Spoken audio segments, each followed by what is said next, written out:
All right. Ladies and gentlemen, welcome. This is a Shorenstein Center brown bag lunch, and I'm honored to have with me Neal Gabler, a former Shorenstein Fellow and the author of an extraordinary new biography of the late Senator Edward M. Kennedy. It's a 700-page book, and it's the first of two volumes.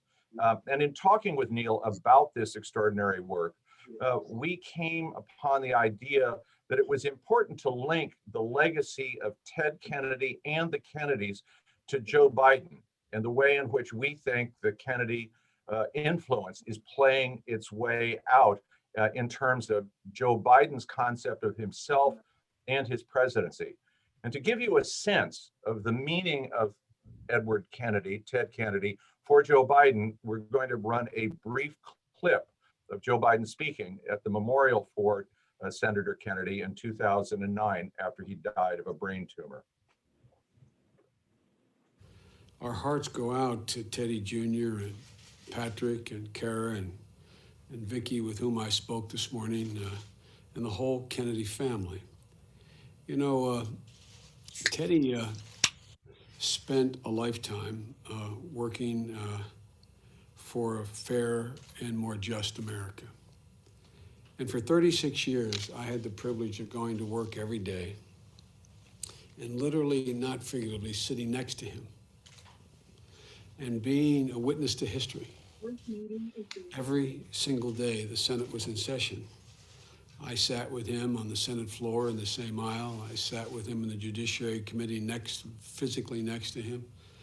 And I sat with him in the caucuses. And it was in that process,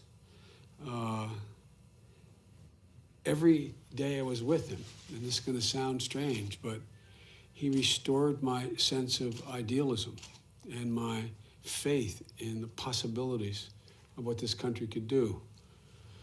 He and I were talking after his diagnosis, and I said, you know, I think you're the only other person I've met who, like me, is more optimistic, more enthusiastic, more idealistic, sees greater possibilities after 36 years than when we were elected. He was 30 years old when he was elected. I was 29 years old.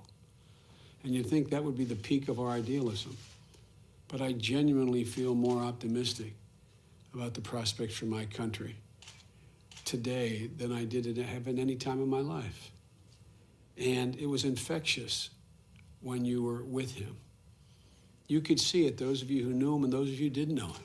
You could just see it in the nature of the debate, in the nature of his embrace, in the nature of how he, every single day, attacked these problems. And you know, he was never defeatist. He never was petty.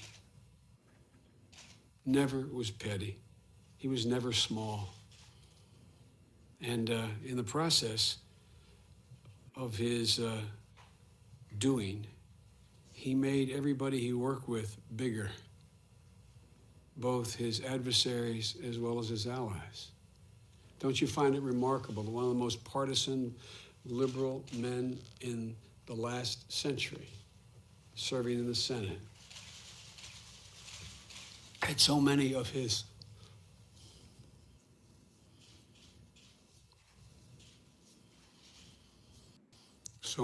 foes embrace him because they know he made them bigger.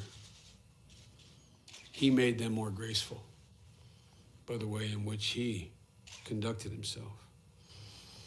Well, today we lost a truly remarkable man. To paraphrase Shakespeare, I don't think we shall ever see his like again. But I think the legacy he left is not just in the landmark legislation he passed, but in how he helped people look at themselves and look at one another. I call it. Thank you for that.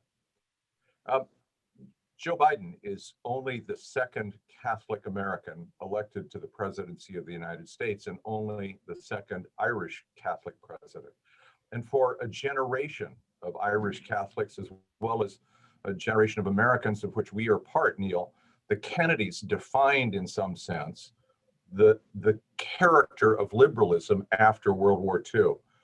Talk to us first a little bit about what that meant and where Ted fit in that complex family as the youngest of 9 children, the youngest of 4 brothers, no one of which brother lived as long as Ted Kennedy served in the Senate. Well, one of the things when you embark on a project like this is you ask yourself, why in the world did the Kennedy brothers become arguably the foremost liberals of their time? Certainly that was true of Ted, to a lesser extent of John, and I think to a greater extent Robert. They were born into wealth. They were one of the wealthiest families in the world. They were born into privilege.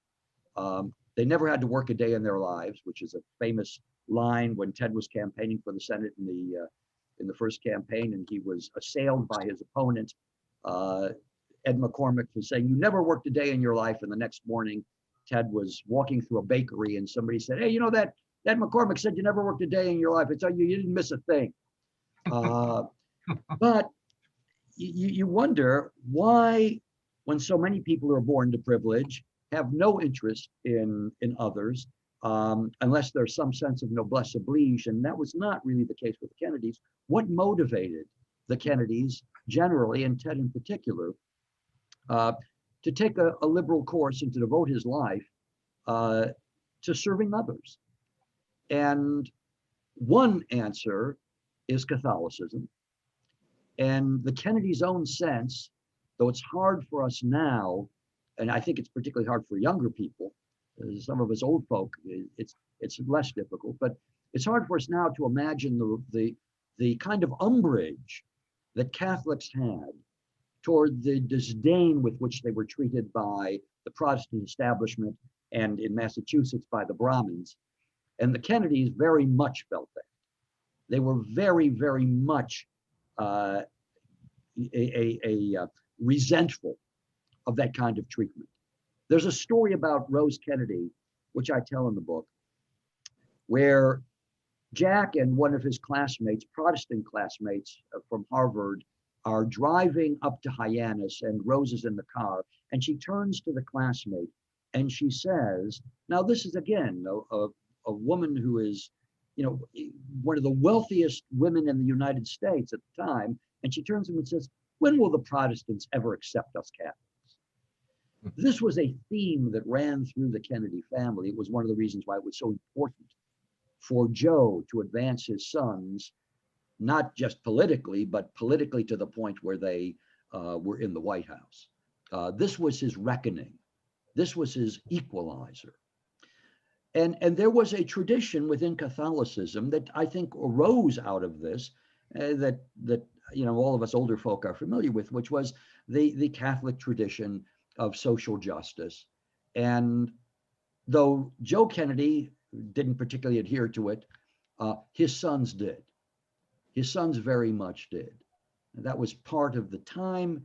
It was part of their own, frankly, their own political opportunism, because that was that sense of social justice was rising in the Democratic Party, particularly in the post-war period, after it had been generated by Roosevelt. But there was also a personal sense here. And when it came to Ted, and that was, I believe that almost every great American leader, and by great, frankly, I will tip my hand, American leaders who serve those who need service, who empower those who are powerless, who give voice to those who are voiceless. That is part of my definition of greatness. I think greatness is in some ways defined by wounds, and the wounds that those individuals have suffered, and the way in which they translate those wounds, their own personal wounds, into service to others. Whether you look at Lincoln or with his depression, whether you look at Roosevelt with his infantile paralysis, Lyndon Johnson with his, serial humiliations, In the case of Ted Kennedy, the wounds are less apparent, and in some ways, I hope that the book reveals them and opens them, because Ted Kennedy was the least of the Kennedys. Within his own family, he was regarded as the least of the Kennedys. Within his own family, he was the Kennedy of whom nothing was expected. The lowest expectations, I titled one of the chapters. And that is exactly the way he perceived himself. It was the way he was perceived in his family. It was the way he was perceived outside his family. And for a good portion of his career, that perception stuck. He was the dumbest of the Kennedys, the least moral of the Kennedys, the least skilled of the Kennedys, the least astute politically of the Kennedys. Well, that last, changed as time went on. But if one runs down that list, here was a fellow who grew up with an enormous inferiority complex that no one in his family, neither Rose nor Joe, did anything to try and lift. And one of the things, the word Dickensian is vastly overused, but Ted Kennedy, oddly enough, if you don't know his childhood story, he had a Dickensian childhood. One could almost say that Joe and Rose were borderline child abusers when it came to Ted. He was ignored almost completely.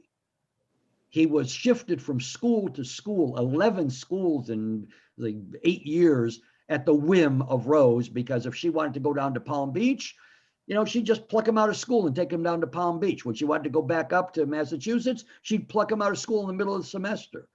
Half the time, more than half the time, she was in Europe buying clothes and traveling and leaving Ted alone. And as she herself admitted, when you're raising the older kids, you devote great attention to them, but you reach a point with the younger ones. And remember, Ted was literally an afterthought. By literally, I mean that Joe and Rose, by most accounts, were not, sexually engaged at the time that Ted was born, and they just happened to be at the same place at the same time, and had a rendezvous, and the result was Ted Kennedy. They named their yacht the 10 of Us because they never expected there would be an 11 of us, but there he was.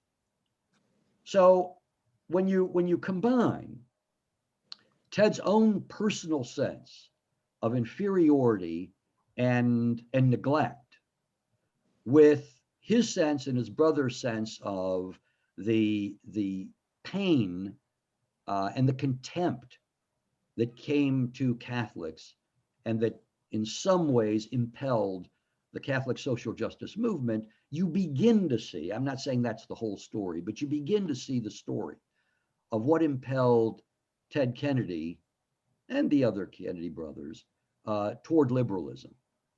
And the rest of the story, and we'll talk about this today, is what impelled him to become arguably the foremost liberal politically, of his life and of his era, which in some ways is, the Ted Kennedy era.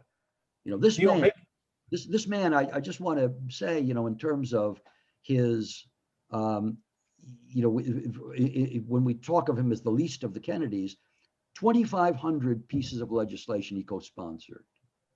Over 700 pieces of legislation he passed. Most senators, at best, can claim one prominent piece of legislation. But if you go down the list of legislation that Ted Kennedy co-sponsored, in many, many, many cases, most cases initiated, and in many, many cases shepherded through the Senate. Neal, make the connection for us here to Joe Biden.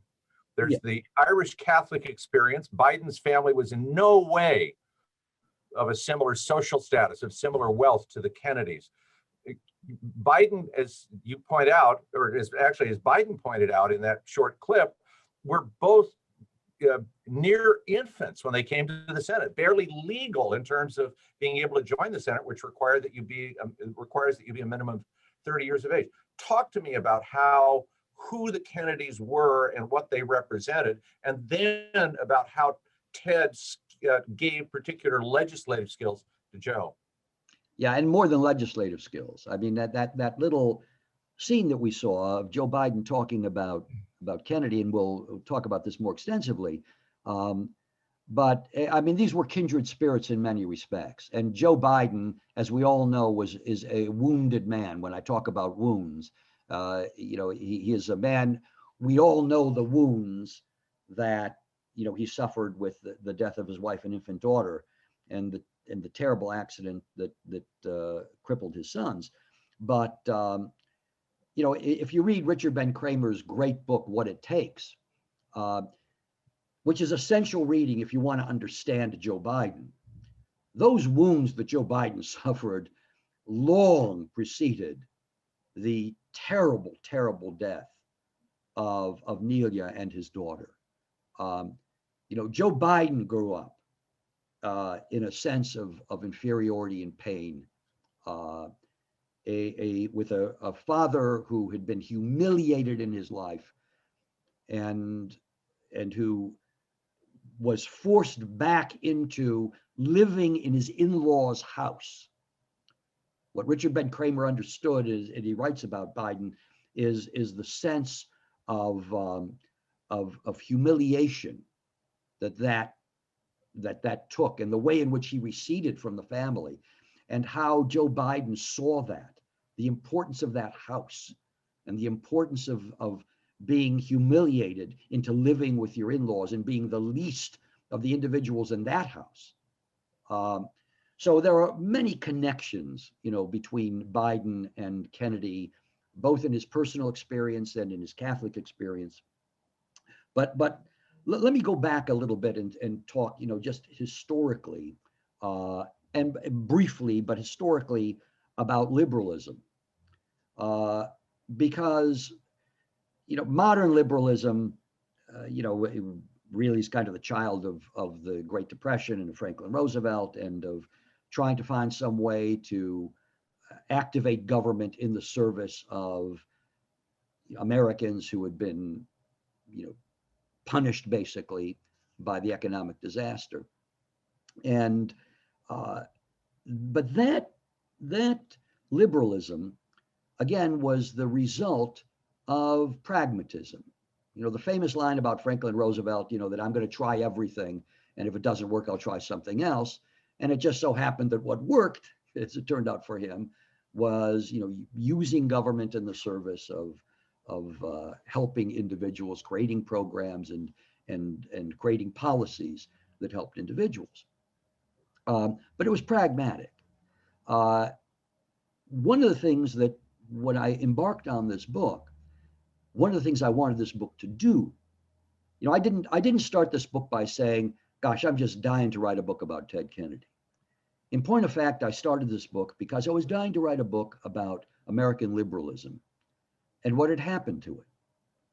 What had happened to it actually in the course of Ted Kennedy's life.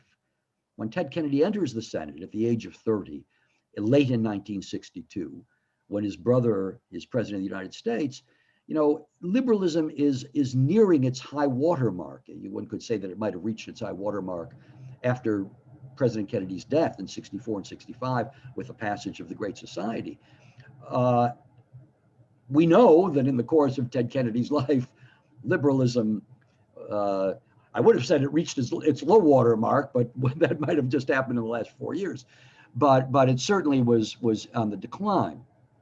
And I wanted to tell the story of why that happened. And I thought that using the life of Ted Kennedy, the preeminent liberal of the last 50 years, might be a prism through which to view that rise and fall. But what I discovered is that, or at least what I came to hypothesize, is that the issue really isn't what caused liberalism to decline, but why it lasted as long as it did, when the impulses of the New Deal and the needs of the American people during the Great Depression, faded in post-war prosperity. Why did liberalism sustain itself? How did it sustain itself? Liberalism should have vanished, given individual selfishness, long before the Kennedy presidency, long before Bobby Kennedy's 1968 campaign and Ted Kennedy's long career. And the answer, as I tried out a number of different things, the answer that satisfied me, and I raise this now because I think it's important to understand liberalism. It's essential in understanding Ted Kennedy, but equally essential understanding Joe Biden. Because you're not going to understand Joe Biden unless you understand this. Joe Biden is not a New Deal liberal. Although in his first 100 days, he's clearly taking some lessons from Franklin Roosevelt. Go fast and go big. Allegedly, he told his staff, go fast and go big. That's pure, Roosevelt. But liberalism, in my estimation, remained the prevailing powerful political force in America long after, by any logic, it should have, because it had something that conservatism did not have, and we all know now does not have, and it's most likely will never have. It had morality. It had morality. And liberalism, however it started, was dedicated to helping individuals who needed help. And the Kennedys took this aspect of liberalism and advanced it. Beginning with John, though he was not an ardent liberal, but he was the first president, as I quote Ted in this book, to invoke morality when it came to civil rights. That didn't happen. He invoked it. When he gave that speech after the very night that George Wallace had barred Black students from trying to register at the University of Alabama, he invoked moral language. When Robert Kennedy ran for the presidency in 1968, he gave a very unusual speech for launching a campaign. It was a very downbeat speech. It wasn't the kind of speech, we're going to go and get him. And blah, blah. No. It was a speech about morality. In fact, it closes. If I can find it here in the book, I mention it because it recalls or it anticipates another opening salvo for a presidency, Joe Biden's. Because when Joe Biden announced his candidacy, what did Joe Biden talk about? He talked about morality. That's what he talked about. You don't often hear candidates invoke morality. The only time you hear it is when Republicans are invoking morality to hurt, homosexuals or immigrants or, a host of people who they can damage because they don't regard them as sufficiently moral in some bizarre way. But Kennedy said, he closed his speech, Bobby closed his speech with this: at stake, in terms of the 1968 election, at stake is not simply the leadership of our party and even our country. It is our right to moral leadership of our planet. Let me Ted Kennedy took that what he called fallen standard and carried it for the last 40 years of his life. And frankly, so has Joe Biden. So to understand Joe Biden's approach to the presidency, I think it's, again, as I said, I use the word essential, but it's imperative to understand from his own personal life, from his Catholic upbringing, from everything else. It's this sense of morality. And I'll just raise one example, just from 2 days ago. I think it's J.P. Ducklow, the deputy press secretary, was terminated because he had used unfortunate language in upbraiding a reporter who had discussed a relationship that he had with another reporter. And he was terminated. And if you read the New York Times, I think it was in yesterday's Times, they quoted remarks that Joe Biden had said to his staff that ultimately led to Ducklow's departure, which was, if I ever find out, I'm paraphrasing here, but a close paraphrase, if I ever find out that anyone on my staff has mistreated anyone, has treated them disdainfully, that person will be fired immediately. Immediately. So I think that's a great and important factor to draw out, this focus on morality and the role of liberalism. I'd complicate it though, Neal, and I want to open this up to conversation with people watching, but I'd complicate it in the following two ways.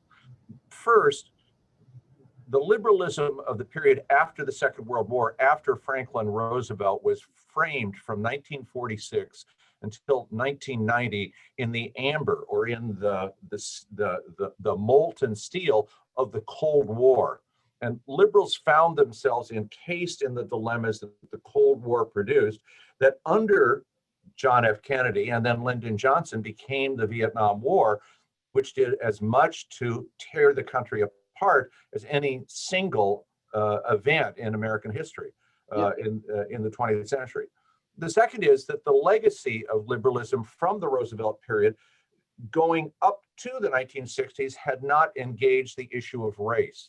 That had engaged the issue of ethnicity and nationality, and it had made enormous progress in expanding opportunity north of the Mason-Dixon line for immigrants from Ireland and Germany and Poland and Italy and Russia, but not so much at all for African Americans. It seems to me that we're at another one of those extraordinary moments where the lessons of race in the 1960s might hold clues for how to think about this issue today. Or it may be that what we are presented with is a quantum leap in terms of the demands for us to address race that will push us further.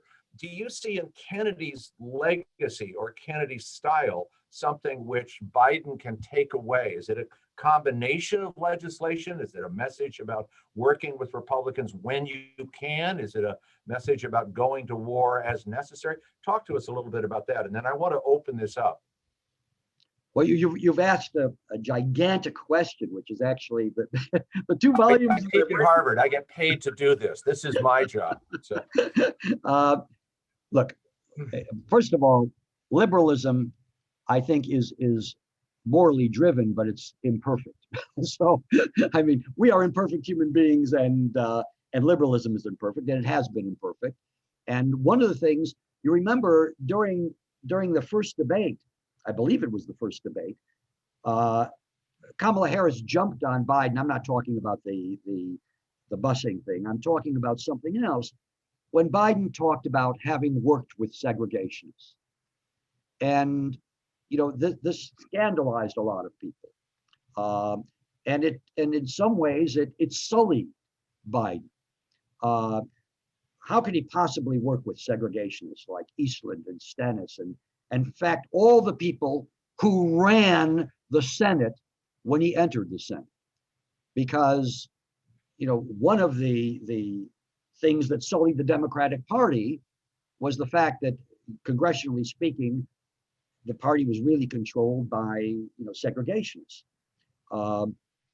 And I would only say that Ted Kennedy worked with James Eastland, who was an ardent segregationist, whose father, and I tell this story in the book, whose father actually at one point, when he was a young man, tracked down a black laborer on his father's, I'll call it plantation because, you know, the Emancipation Proclamation notwithstanding, basically he was a slave, tracked him down because he had gotten into a scuffle with one of the foremen on that plantation, dragged him back to the community, and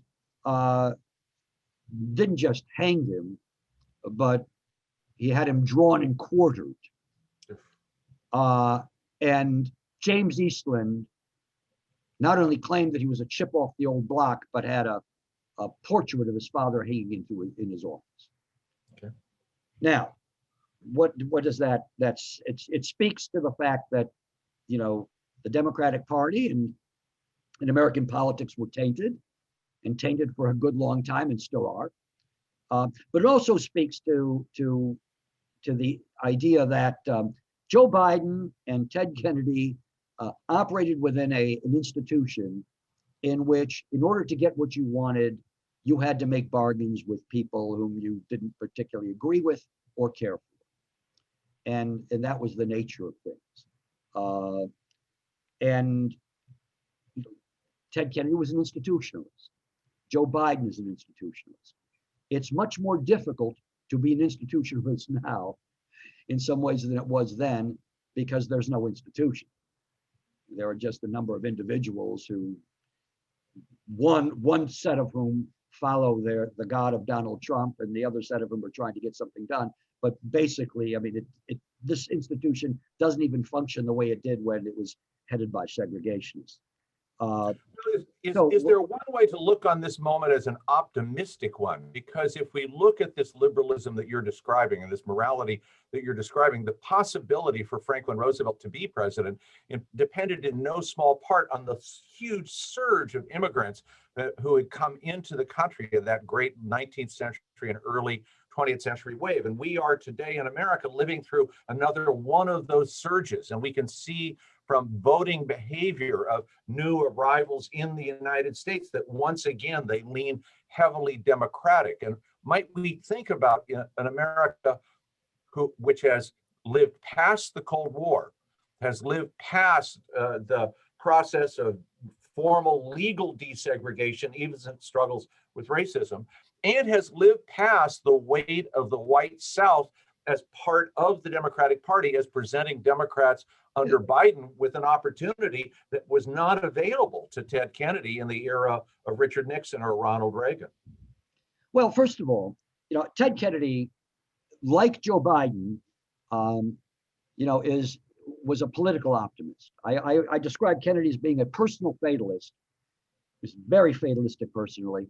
It's hard not to be when you've had two brothers assassinated. But he was always optimistic politically. He always believed that the system, he was not unmindful that the system was unwieldy. It often didn't work well. He knew all of that stuff. He wasn't a Pollyanna, but he always believed in the long run it would work. He had reason to believe that. And Joe Biden, as you just saw from the clip at the beginning, is also a political optimist. There's a great power in political optimism. But Kennedy's optimism came, you know, he earned it. And he earned it this way. He earned it in several ways, but let's begin with what I call the liberal hour in the subtitle of the book, Edward Kennedy, The Liberal Hour. Look, there were many reasons why Americans supported Franklin Roosevelt, and it was in their self-interest to do so. There weren't all that many reasons for white Americans to support a war on poverty, even though whites were the main beneficiary, but they didn't see it that way.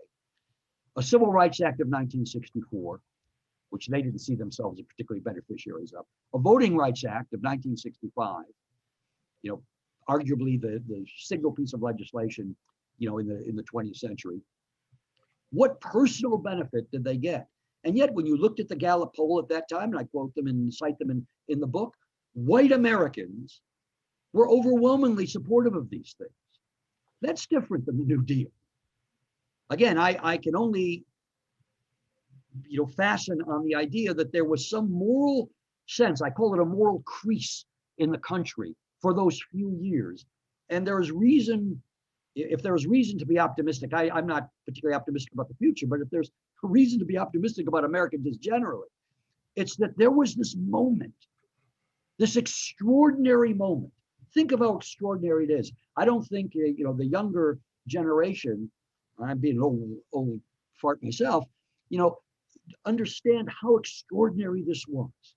That this country, I'm not saying that racism wasn't, existed, of course it was, but this country, for a brief time, pulled together, largely because I believe the death of President Kennedy, in a way to, in some way, honor that death, make use of that death. But we passed these significant pieces of legislation from which white Americans saw no particular benefit. I mean, they did have great benefit from it, but they didn't necessarily see it that way. It was one can only look at it in moral terms. Now, let me turn to letting some people join this discussion. I see questions popping up in the chat room. But let me just, Richard, let me just finish this thought. Yep. Because I think it's important. It's important again to understanding Biden. Of all the things that Ted Kennedy taught Biden, and he taught him a lot about how to manage the Senate. And after all, Ted Kennedy is, as I said earlier, arguably the greatest legislator in the history of the American Senate. Got more done, understood how it worked better than anybody, including Lyndon Johnson. We talk about the master of the Senate, but that mastery lasted a very short time, from 53 to 60. Kennedy was there for 47 years, and he really became a master of the Senate in a very different way. And he passed some of the most important pieces of legislation when Republicans controlled Congress and when Republicans controlled the presidency. And he was still successful. All right. But what's important to understand in the things that he, in some ways, taught and bequested to Joe Biden is the power of morality. Joe Biden said in another speech in which he talked about Kennedy, he said, people didn't want to feel small in front of him. And what Joe Biden understands, as Ted Kennedy did, is the power of moral suasion. We want to go out there and we want him to just bang the other guys. But what Biden understands, as Kennedy did, Kennedy never passed a piece of legislation where he didn't say, never, where he didn't say to a member of staff, get me a Republican. Find me a Republican. I'll turn one of them and and he did time and time again. When you look at CHIP, the Children's, Health Insurance Program, who was his partner? Republicans have no interest in, frankly, in giving any kind of benefit to anybody in need for that matter, but children in need. You know who his co-sponsor of CHIP was? The Children's Health Insurance Program? Orrin Hatch. He went and got Orrin Hatch, as conservative a member of the Senate as there possibly could be. Now, I raise that only because this also gives us some idea of how I think Joe Biden will try and operate as president. But it also, gives us a sense of the power of morality. The power of morality, if you know how to use it effectively, as Ted Kennedy. All right. Thank you. Neal, I want to turn to questioners that I'm showing up in the chat room. Renee Loth, I see you have a question for Neal. Do you want to offer that question to him, to former Shorenstein Fellows? Renee, first of all, it's great to see your face. Thank you. Feelings mutual. It's just at the beginning of your talk, you said, almost as an aside, Joe Biden is not a New Deal liberal, even though in some of his talks, he's, taking pages from Roosevelt. So how would you define his liberalism, or how would you define him then in a phrase? I would say now I think he was a New Deal liberal. People accuse him of not being ardent enough. And actually Ted Kennedy understood, how ardor, and Ted Kennedy was about as ardent a liberal as one could possibly be, but how ardor can be your enemy. You have to, Ted Kennedy was always a half a loaf guy. Joe Biden's always been a half a loaf guy.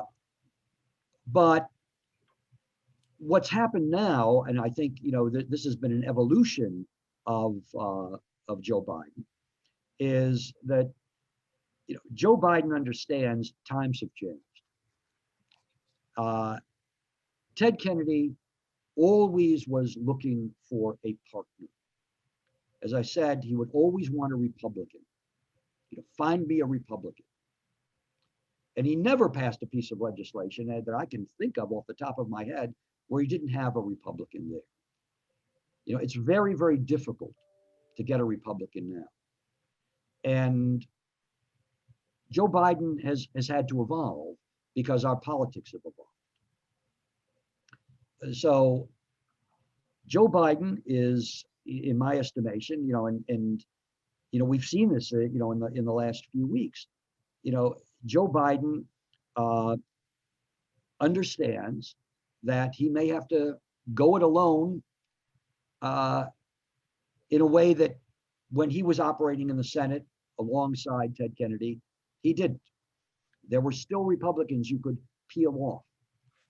There are almost no Republicans you can peel off now. It's just about an impossibility. All right. Biden has changed. Biden's different. Kennedy was as liberal as any member of the Senate could possibly be.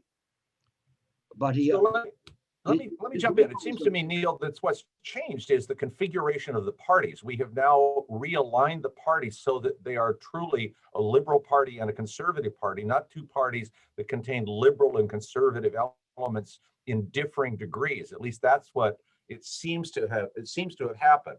So is it not the case that Biden has a landscape that allows him to be more liberal than the politics of the 1980s or 1960s might have allowed Ted Kennedy to be? And if so, how might he take advantage of that? I don't think that Biden was ever a purist, and neither, for that matter, was Ted Kennedy. Ted Kennedy wanted to pass legislation, and his idea was always, we'll get what we want eventually, but if you don't embark on that, you won't get anything. And if you compromise too much at the beginning, this was his argument with Jimmy Carter. If you compromise too much at the outset, then you'll never get the final result that you want. But he was always willing to compromise, not because he wanted half a loaf, but because he thought half a loaf was the way toward getting a full loaf. Now, Biden was much more of a compromiser than Ted Kennedy, and he was much less liberal than Ted Kennedy. But I think Biden is understood, and it's not just that the parties have, I think, sort of gravitated toward the ends of the spectrum. It's that in this environment, one party is virtually determined to do nothing, to get nothing done, and Biden is understanding that he may have to go it alone. This was not the way that Kennedy and Biden operated in the Senate. It wasn't the way that Kennedy ever wanted to operate. Kennedy was interested in results. All right, let me turn to a couple more questioners here.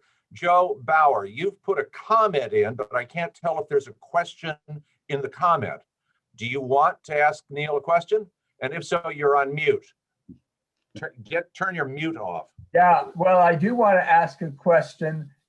My comment was simply about race. But the question, Joe Biden, Ted Kennedy told Obama in June, or essentially June, to accept the House version of the Affordable Care Act as it was. He was never going to get a Republican, and that he should go with it. That was before Tea Party summer.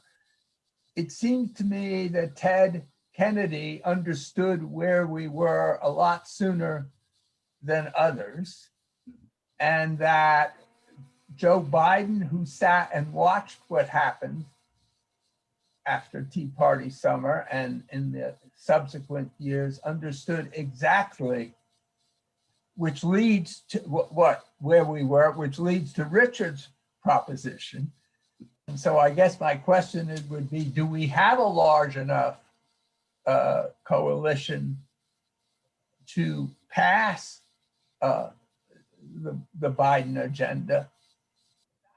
Much Republican support. And by the way, Orrin Hatch is a Mormon, and it's not surprising that occasionally he's a believing Mormon, and it's not surprising that occasionally he would work with Kennedy. They were very close, and but he was a religious man, and he would say a moral man. Back to the question, doesn't Biden know he has to go it alone? And does he have a majority big enough? Well, first of all, when it came to Orrin Hatch, it was on the basis of tobacco tax that Kennedy got him, because I don't know how interested Hatch was in serving, healthcare for children, but he didn't want people to smoke. So, and Kennedy understood what buttons to push. He always understood what buttons to push. But in terms of going it alone, the answer to that is going to be, ending, the filibuster and getting, seeing if you can get a majority rather than the supermajority that one always needs in the Senate. So I think Joe Biden has learned. One doesn't have to be terribly astute to learn that you're not going to get Republican votes. I mean, that's not going to happen. In the Senate in which Kennedy worked, it was a very difficult Senate, but Kennedy knew how to pluck certain Republicans because he knew what they wanted. He was very, very astute in understanding. I mean, psychologically speaking, Lyndon Johnson twisted arms. Ted Kennedy never twisted arms. Joe, is another way to think of this question as, is the lesson of Ted Kennedy for Joe Biden not so much that you have to find compromise, but that you have to be able to read the room accurately and see where you'll find your votes, and then proceed not just on where you will find your votes, but at the margins seek to convert more into your votes, whether it's by persuasion on the floor of the Senate with your colleagues or by the election of new senators and new members of Congress. Absolutely. All right. I have another question here from Joe Black. Joe, are you there? I don't see you on the screen, but that's just maybe me. It's because you see my Muppet, but I'm trying to get rid of him. There we are. Thank you. At least you don't have the little kitty cat which has gotten so much attention. Fair enough. Neal, it's a pleasure to learn from you. My question is, since Ted Kennedy when he was originally elected, was regarded as a lightweight, really riding on the coattails of John and Robert, what are some of the key steps he took to transform himself into such an effective and powerful senator? Neal is actually a genius at explaining that, Joe. I recommend you buy the book. He can't say that, I will. All right. Thank you. That's a very big question. And it's a question that took a lifetime.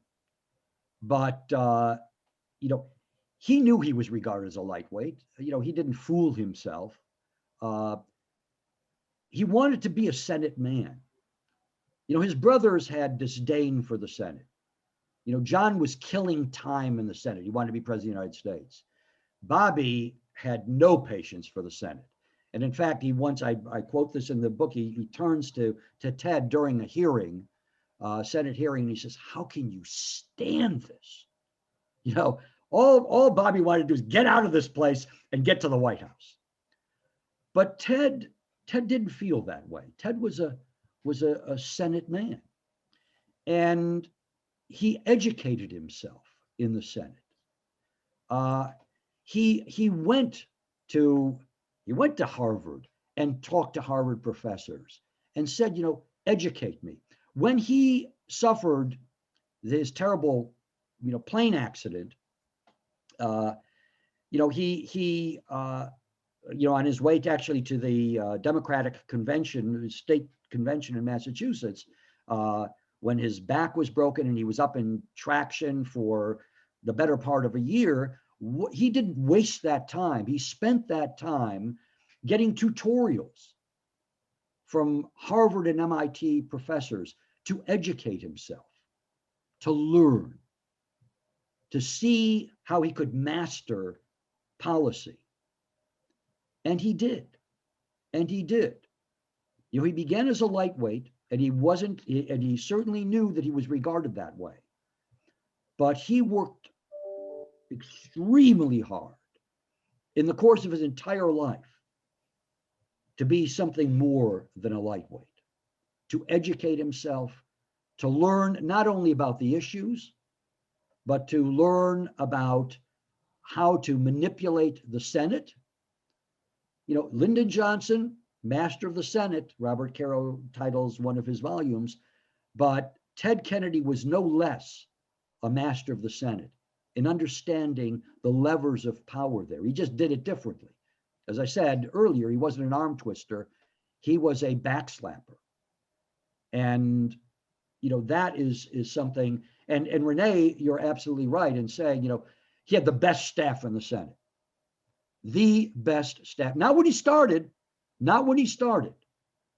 but as time went on, it became a point of honor to be on that staff.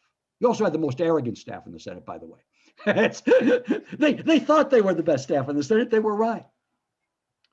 But it's to his credit that he worked as hard as he did. And I remember, John Podesta telling me at one point when he went into the Clinton White House to argue some point, and it was some big bill, and Kennedy knew every single nuance of it. He could tell the page number. He said, on page one, so-and-so, this, he said, it was like astonishing. It was a performance, but it was an astonishing performance. This lightweight, this so-called lightweight, who did have a great staff and some who disdained him thought, well, it was all staff, it's all staff, it's all staff. It wasn't all staff. And if you investigate his life, you realize that Kennedy did become a master, not only of the Senate, but a master of legislation, a master of nuance. Of course, he was a master, even when he entered the Senate, a master of human relations. Nobody knew how to work people better than Ted Kennedy. Do you know how he got Orrin Hatch when we talked about, Chip, how we got Orrin Hatch on that? Orrin Hatch, as most of you know, was a composer. He loved to write music. One member of Kennedy's staff had been a Broadway singer. So he would have him memorize Orrin Hatch's songs.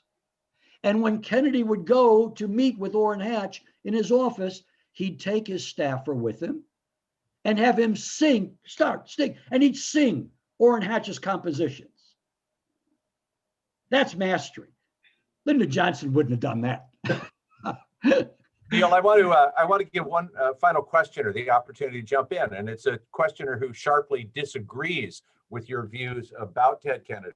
Absolutely, that's fine. With your idea that Republicans lack morality. So if I can get Kevin Beater to come online, I don't see you. Please come on. Or is he exited? Is he there, Kevin? I'm afraid.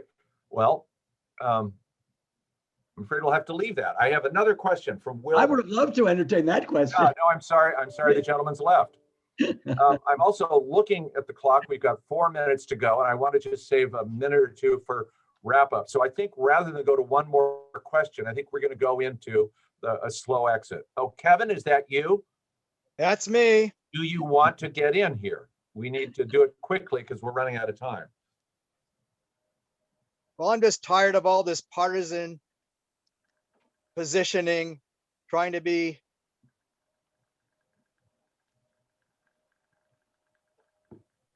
Okay. People don't know how partisan on in their own minds, trying to say facts like this. You know, I just woke up, but I mean, I'm on the West Coast here, but why can't you just talk it straight out what you like about them or something like that, you know, and just not color it with this one's immoral and we're right, and you know, with all these abortion and corruption and all this other stuff, you know, in union with in the unions, and so we have nobody, no kids going to school, paying Canada for the stuff we have in our own country, for energy. You know, where's the morality of all that? You know, so that's just my comment on this whole discussion.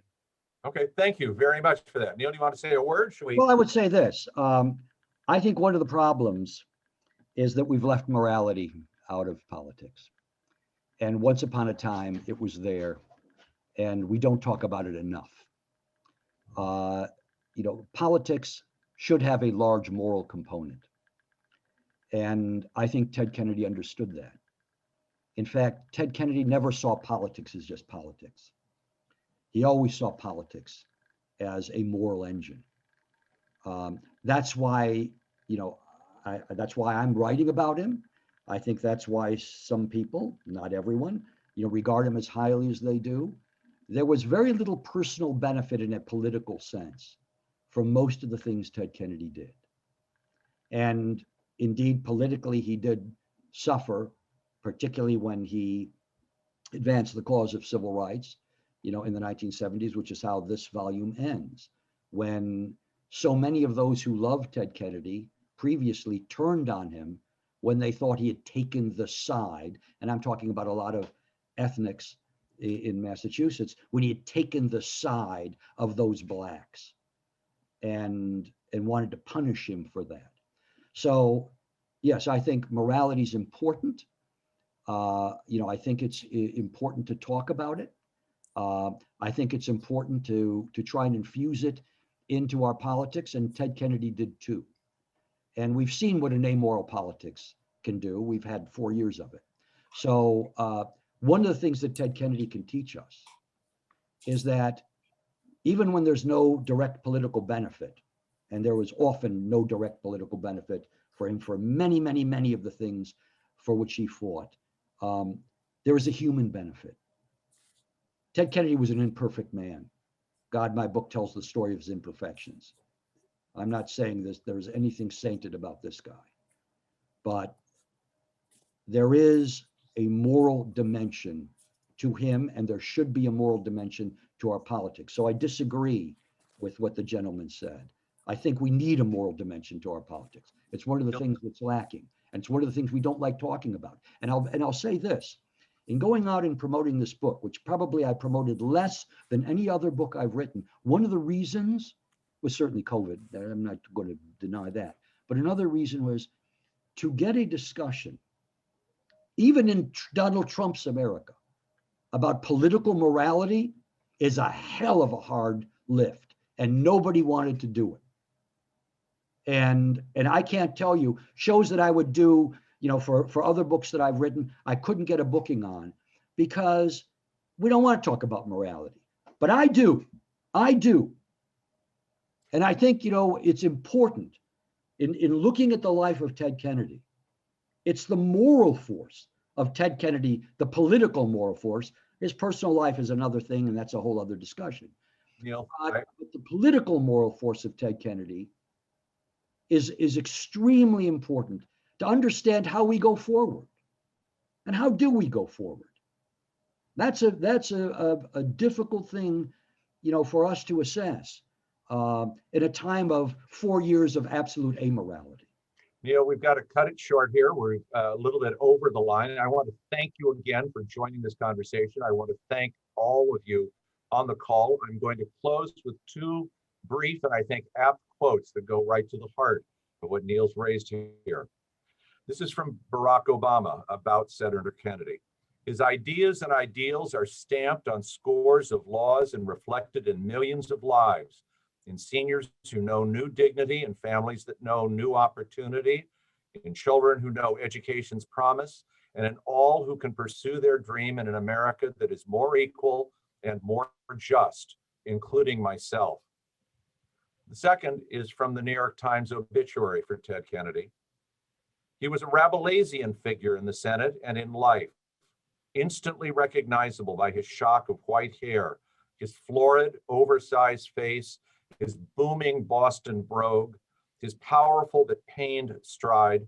He was a celebrity, sometimes a self-parody, a hearty friend, an implacable foe, a man of large faith and large flaws, a melancholy character who persevered, drank deeply, sang loudly. He was a Kennedy. Thank you all very much for joining us today to talk about the legacy of Edward Kennedy and its impact on Joe Biden.